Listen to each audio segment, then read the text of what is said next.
Inactivité. Manque d'activité non pas pour une cause d'emploi du temps trop surchargé, mais seulement pour une raison de flemme évidente et manque de motivation.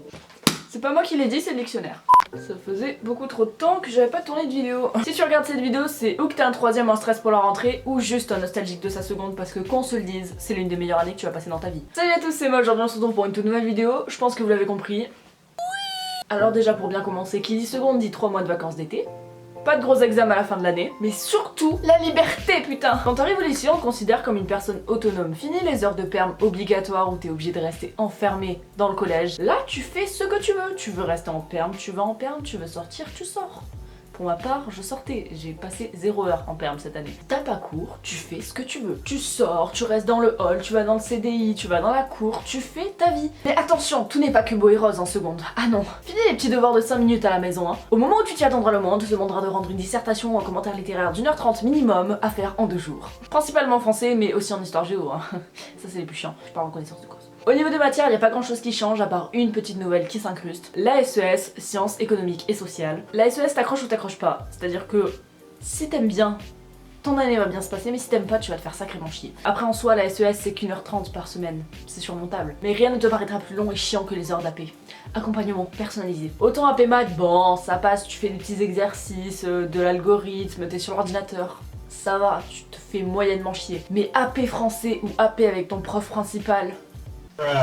Alors AP français, tu vas te faire chier comme dans toutes les heures de français. Et AP avec ton prof principal, tu travailleras sur ton avenir. Avenir incertain pour ma part. Bon, en seconde, les profs ils vont pas trop te faire chier avec le bac parce que c'est la seule année où t'as aucun examen. Je rigole, c'est faux, c'est complètement faux. Le bac il est dans 2 ans, on commence déjà à nous prendre la tête en mode attention, ça risque de tomber au bac, hein, faut bien le réviser. Mais oui, mais c'est dans 2 ans ta gueule. En revanche, un truc où ils vont bien te casser les couilles, c'est l'orientation. Clairement, l'orientation, on dirait que ça détermine tout ton avenir. Et c'est carrément ça. On te demande de faire un choix qui va déterminer toute ta vie, alors que t'as que 15 ans et que tu rigoles encore quand on te dit prout. C'est pas ouf. Pour ton orientation, t'as le choix entre ES, économie et sociale, en rapport avec la SES, donc si t'accroches pas, va pas dans cette filière. S, pour les scientifiques, les grosses têtes, les bons en maths, ce qui n'est pas mon cas. Et L, pour les littéraires, ceux qui aiment bien les livres, faire des dissertations d'1h30 minimum, ce qui n'est toujours pas mon cas. Ou encore, tu peux choisir un bac technologique comme STIED, ST2S, STL, STMG. C'est pas vrai, j'ai pas rigolé. Je ne juge pas les STMG, je vous aime. Je vais pas vous donner les définitions de toutes ces filières technologiques parce que moi-même je ne les connais pas, c'est beaucoup trop dur à dire. Mais pour ma part, j'ai choisi le technologique. Et croyez pas que les technologiques c'est des cassos, hein, ok? Ou sinon, si tu prends aucun de ça, bah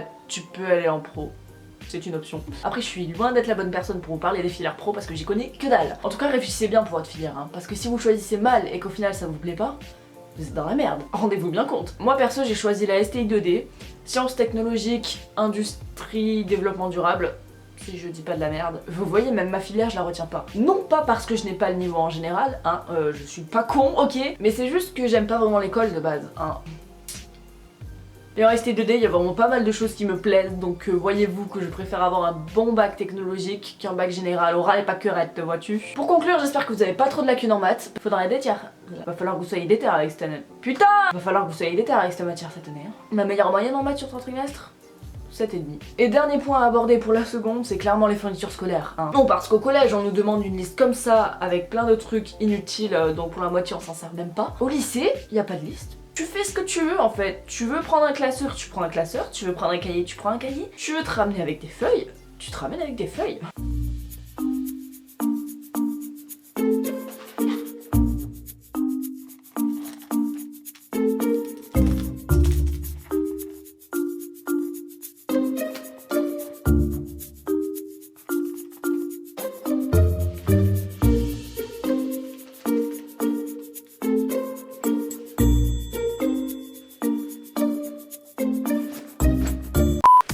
Donc voilà, c'est la fin de cette vidéo, j'espère qu'elle vous aura plu. Si c'est le cas, n'hésitez pas à lâcher votre plus gros like, ça me ferait hyper plaisir, à lâcher un petit commentaire pour me dire en quelle classe vous passez l'année prochaine parce que ça m'intéresse. Moi pour ma part, je pense que vous l'avez compris, je passe en première. STI 2D, hein, si t'as bien suivi la vidéo. Et sur ce, moi je vous dis à bientôt pour de prochaines vidéos, si j'ai pas la flemme.